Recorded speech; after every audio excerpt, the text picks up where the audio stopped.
And so, here we are again for week 5 of these courses video lecture series.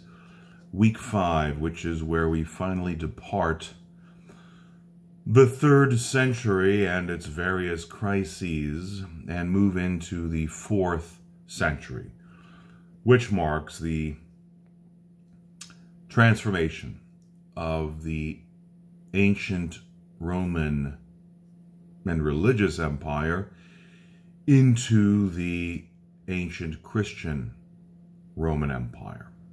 So just as a brief recap and a couple of more important points for the 3rd century crisis, we already discussed that it's the 3rd century and consequently the monarcher crisis among Roman historians that marks the beginning of the end of the Roman Empire.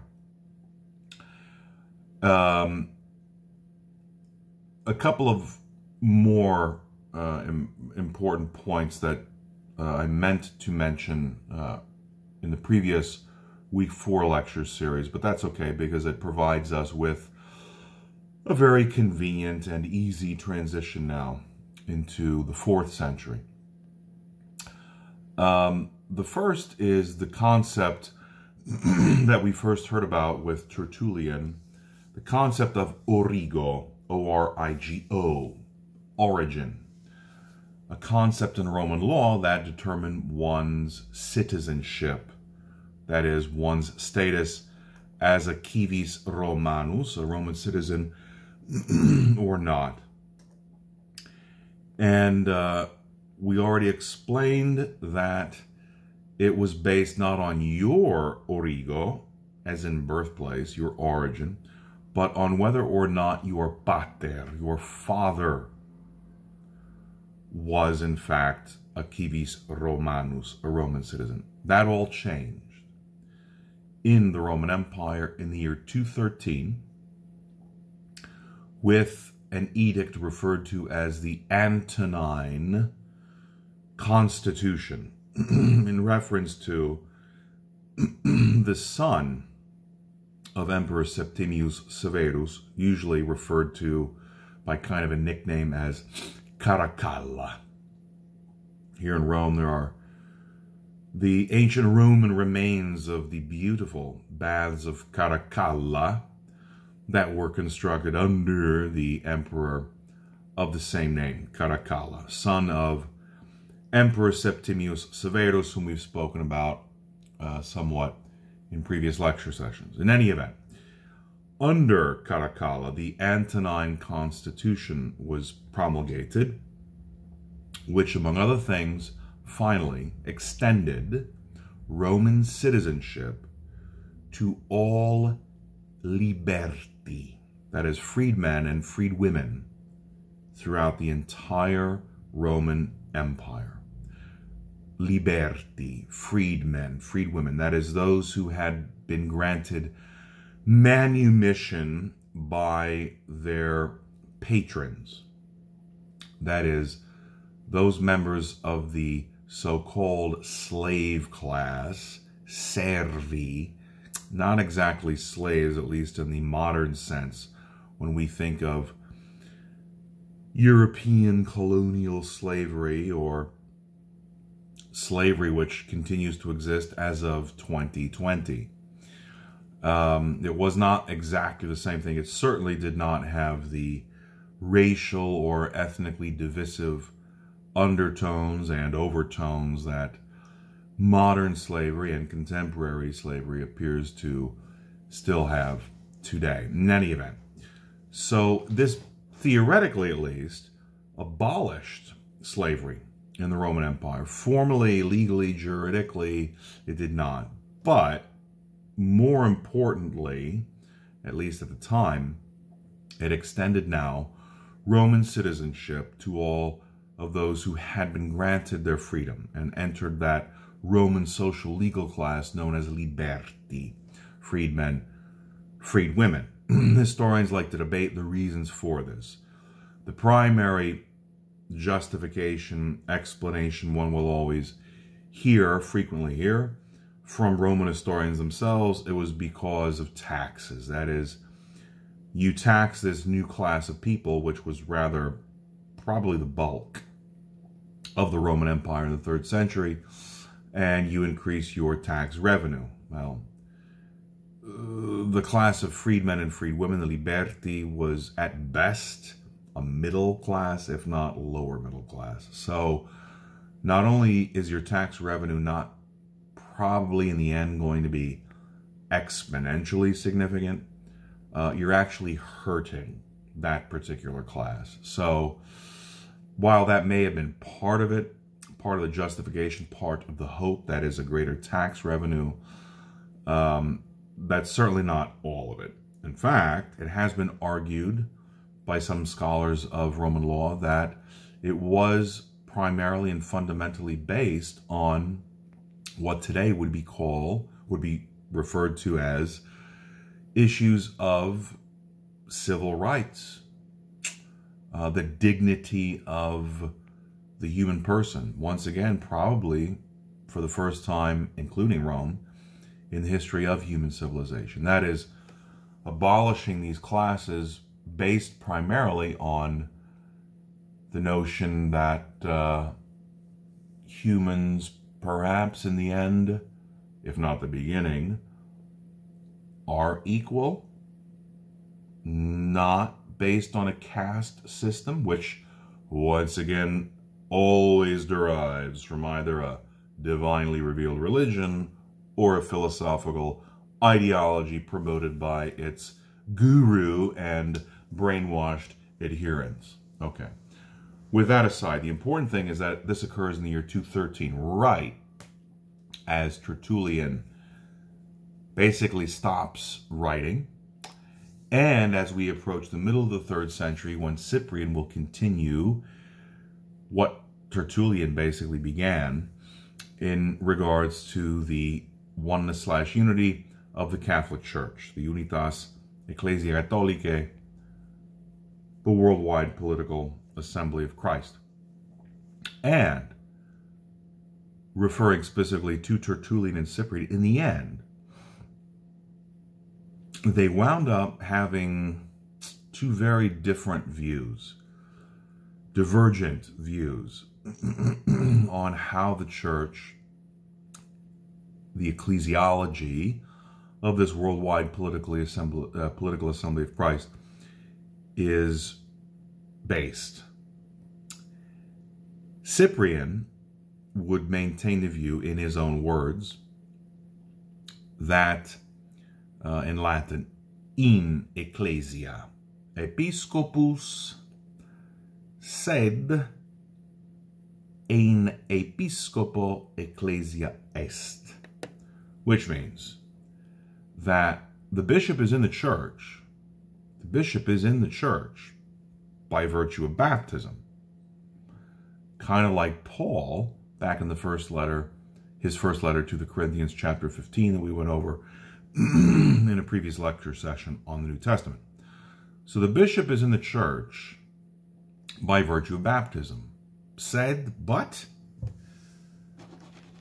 in episcopo ecclesia est. The church is in the bishop. And Cyprian justifies this by basing it on his points 4a and 4b that we covered in a previous lecture session during week 4. So if that's not fresh in your mind, I encourage you to review that particular lecture session from week 4. In any event, Tertullian would wind up having a very different conclusion on how the ecclesiology of the Catholic Church is structured. This coincides with Tertullian's rather famous ultimate schism, rupture, breaking with the Catholic Church.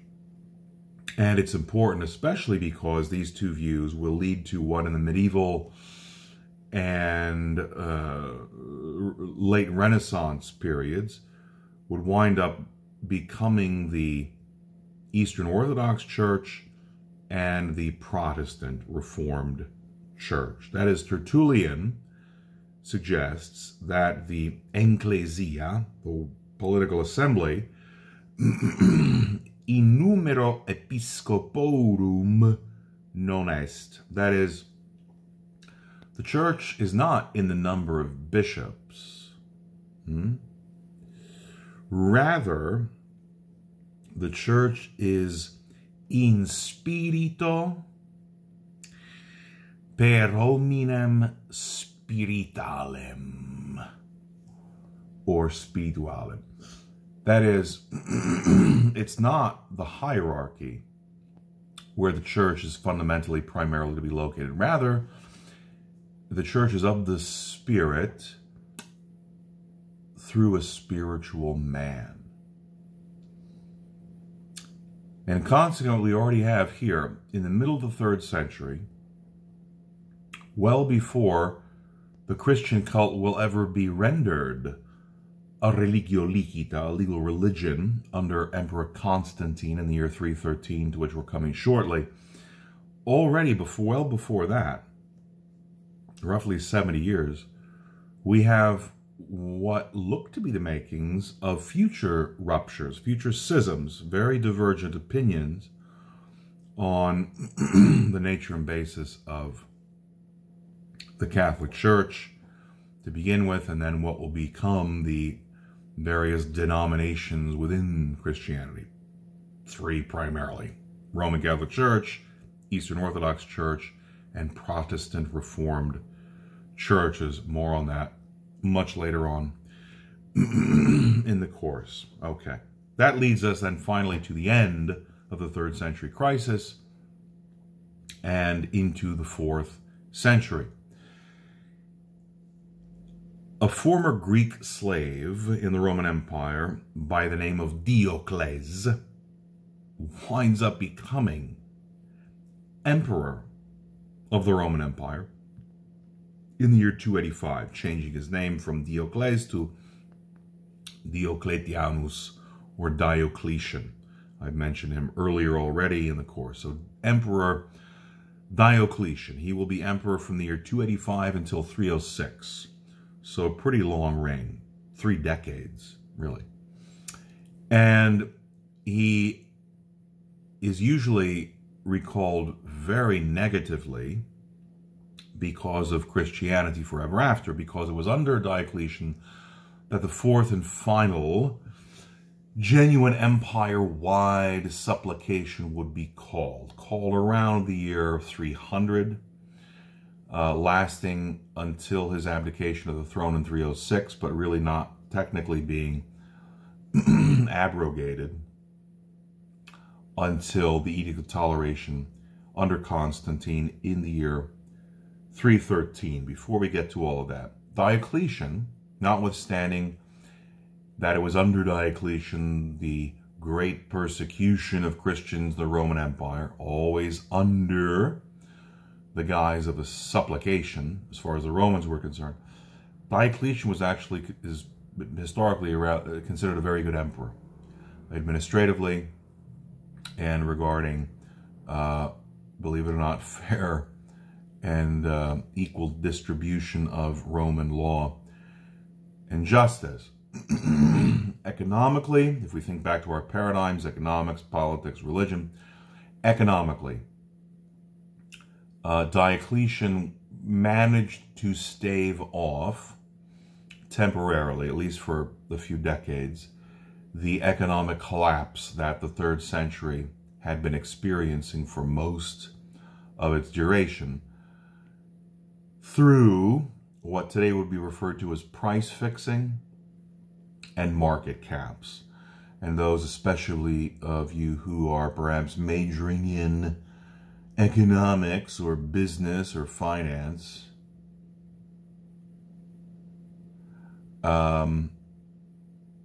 would understand this, and that it's a short-term fix, kind of like a band-aid on a gaping wound. And it worked in the short term under Diocletian when he did this. That is, fixing the prices of goods and services throughout the Roman Empire and also what would be considered, I guess, today, capital gains revenue, right? Fixing all of that, capping all of it.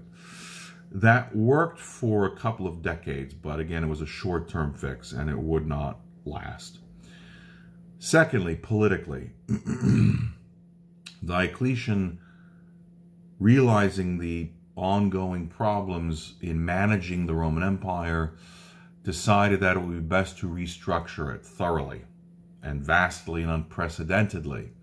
One, by splitting the empire in half between what forever after is referred to as the Western Roman Empire, including most of continental Europe, North Africa, and the southern half of England, and the Eastern Roman Empire, which would include Egypt and the Roman provinces of Judea, Syria, Arabia, Asia Minor, modern-day Turkey, and Mesopotamia, most of modern-day Iraq. So the Western and Eastern Roman empires. Moreover, he reconfigured the Roman provinces into what would now be referred to in Greek as dioceses, or dioceses. Dioceses. Those of you who are especially Roman Catholic, but even other members of other Eastern Orthodox denominations or Protestant Reformed churches, maybe you are familiar with, you are part of a particular diocese, and usually people think the diocese of such and such, the diocese of Cleveland, or the diocese of Wichita, wherever, that's a Catholic church thing, or even maybe an Episcopal or Anglican church thing, or no. Once again, as most things, it's got nothing to do with the Catholic Church or Christianity. It simply is a generic term in Greek meaning a region. That's what a diocese is. So Diocletian reconfigured all of the former Roman provinces, now divided into two halves of the empire, as dioceses, regions. All right, this is all regarding political, bureaucratic, governmental, administrative reforms to help assist the government run itself and the empire better. The idea of a more institutionalized, bureaucratized, centralized government. That will not go well either. Thirdly and finally, religion, thinking of our paradigms. Emperor Diocletian will call another empire-wide general supplication, and it will be the fourth and final, the largest, the most memorable in the Christian memory, and that supplication which lasted the longest and saw probably the most unfortunate deaths or other not so pleasant fates for Christians themselves. And in the process, which lasted again from about the year 300 until 313,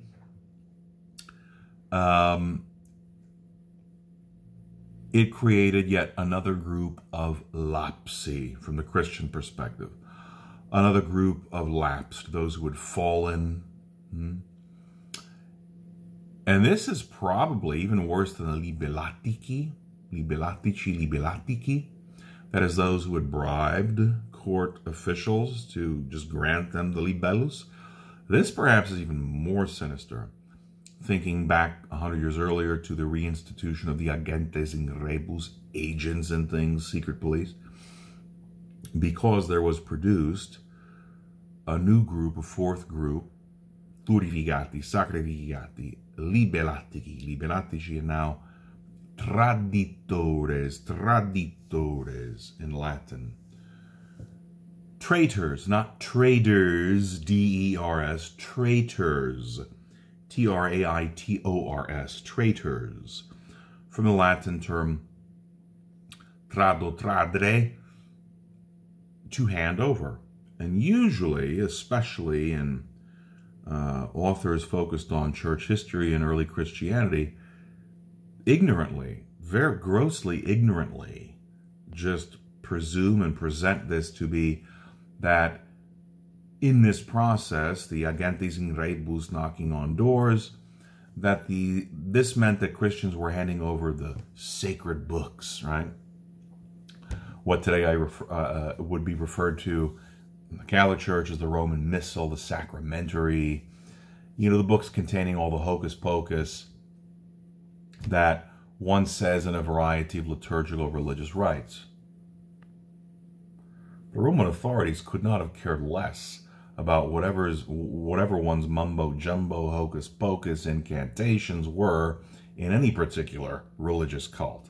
Those weren't the books that were being handed over by the traditores, which is what the word in Latin really means. What is tradition? Something handed down, handed over, right?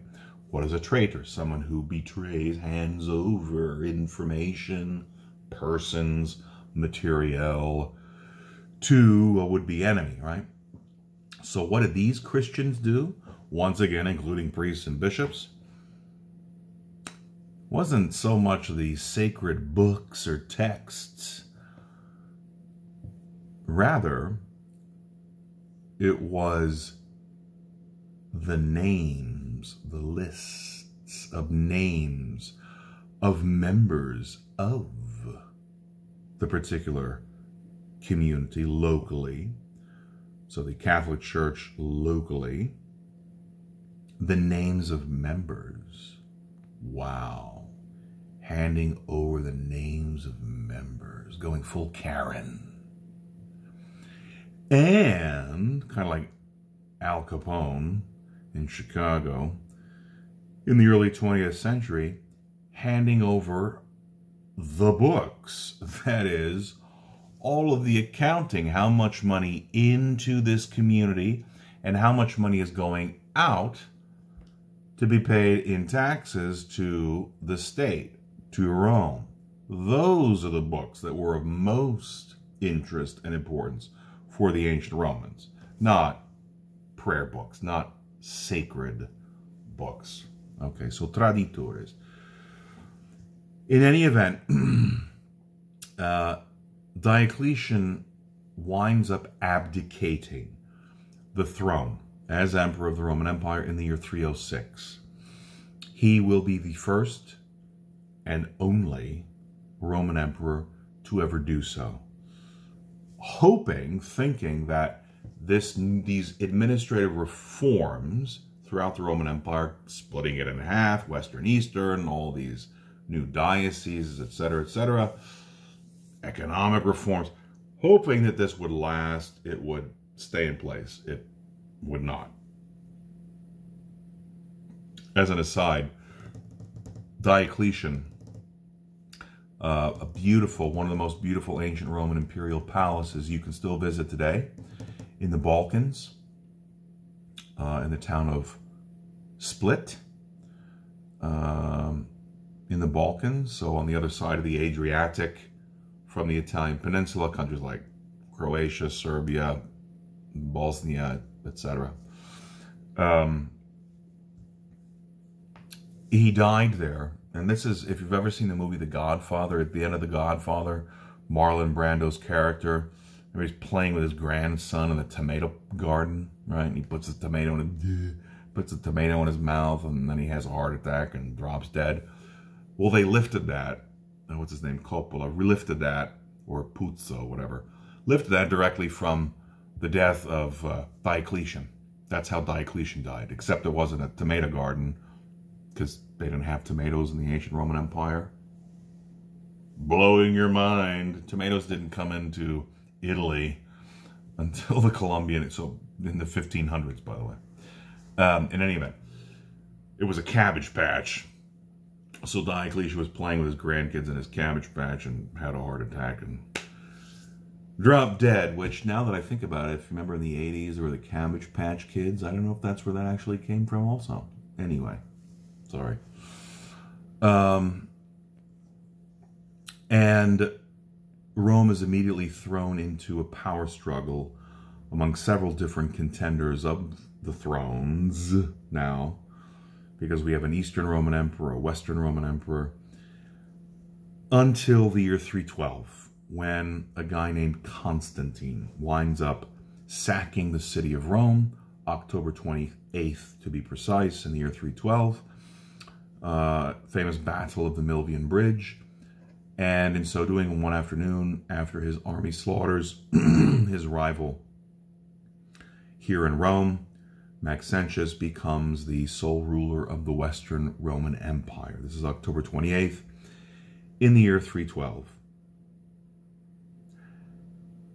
And only not even half a year later, in February of the year 313, Constantine will now single-handedly chart a new course for the Roman Empire, to begin with, by publishing the Edict of Toleration in the year 313. The Edict of Toleration in the year 313. Before we get to that, just briefly, kind of trying to stay consonant with our paradigm: economics, politics, religion. So economically, it will be Constantine who fixes the problems that were still lingering from Diocletian. That is, trying to fix the economy through price fixing and market caps, etc. Constantine decides that the new basis, the new stable, fixed basis of the Roman currency will be what is inaugurated at the time in Latin as a solidus, S-O-L-I-D-U-S, solid. Solid gold. Solid gold. You may be familiar with, in the United States of America, especially when the U.S. dollar was detached from the gold standard, as it was called then, in the 1970s. Well, for most of human civilization's history, believe it or not, no human civilization ever used gold as its financial standard. So that's kind of another urban legend and myth that conveniently has been created in the past few decades. It would be Emperor Constantine, for the first time in 1,000 years. Remember, Constantine is emperor now, at least of the Western Roman Empire, in the year 312, 313. And for 1,000 years, that's how long Rome had been around by the time Constantine becomes emperor. Rome was never on a gold standard. It's only with Constantine in the early 4th century that finally Roman currency is pegged to the value of gold. Okay. Secondly, politically, Constantine does something which will forever after... This is what really puts the final nail in the coffin of the Roman Empire, and certainly the Western Roman Empire, because Constantine decides to move the capital. Constantine moves the capital from the city of Rome to the east. And I bet many of you are chomping at the bit. Oh, yeah. He moves it to Constantinople, right? Wrong. He moves it to a town on a stretch of land, an isthmus between Greece and modern-day Turkey, called Byzantium. Byzantium is the name of the town. And of course, he renames it. What does he rename it as? Constantinople. Wrong. Nova Roma in Latin. Nova Roma.